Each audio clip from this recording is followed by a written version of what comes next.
An AC with Greg Jeske and Amber Nagel, Chief Meteorologist Bob Lindmeyer, and Sports Director Lance Vieser. This is 27 News at 10. We've got you covered.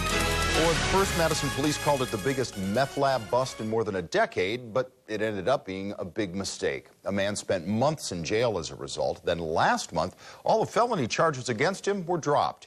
He got out of jail by paying just a $200 fine. And tonight, Tony Galley is digging deeper as this man says he is still paying a price for being wrongly accused. 35-year-old UW grad Samuel Meyer became a public enemy #1. It's been probably close to 12 years since the city has seen anything like this. There were newspaper headlines, photos of suspected meth lab ingredients at a police news conference, his East Gorham Street flat on everyone's news, and from a court record. Mr. Meyer's face and name were plastered everywhere, essentially making him a Walter White character. Say my name. I went through the process of being in jail, being charged. How long were you in jail? I ended up being in jail for about 3 months. It was crushing in a way. Were you creating a meth lab in the basement of this home? Most definitely not. Meyer maintained all along he was using acids, chemicals, to extract gold from computer motherboards. Months after he was charged with possession of materials for manufacturing methamphetamine and maintaining a drug trafficking place, this prosecutor startled the court with these words: Mr. Meyer's gold extraction, it checks out.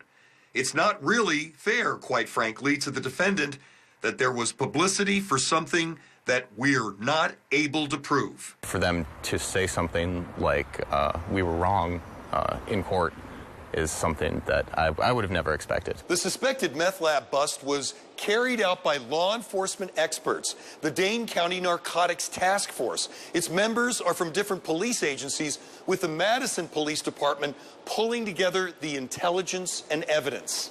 And even the target of their raid understands why officers acted. They had to do what was in the scope of their job and make sure that there wasn't something illegal going on. And East Gorham Street neighbors had expressed fears. They thought the basement held what looked like a meth lab and potentially explosive.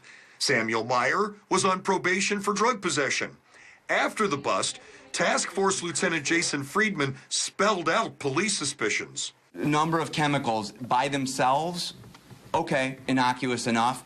But when they're combined certainly into one space, you can see literally you've got your entire chemical assembly right here. And in a statement, Lieutenant Friedman still says Meyer was reckless, maintaining the chemicals and actions taken by the individual charged posed a risk to the occupants of that building and the surrounding area. I don't hold any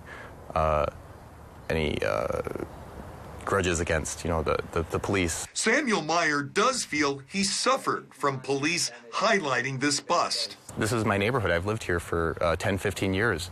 And to get thrown in jail for 3 months, to have my neighbors think that I was running a meth lab, that's not fair. That's very unjust. The Madison Police's Friedman says at no time was a suspect named or shown in the news conference, and says, based on the totality of the circumstances, there was probable cause to believe this was a meth lab.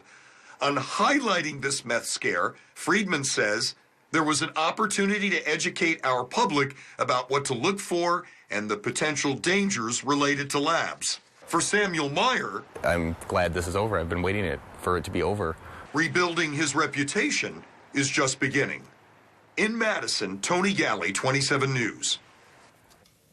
The transcript of last month's court hearing for Samuel Meyer includes the statement, the decision to drop all the meth lab-related charges was made after consultation with primary investigating detectives.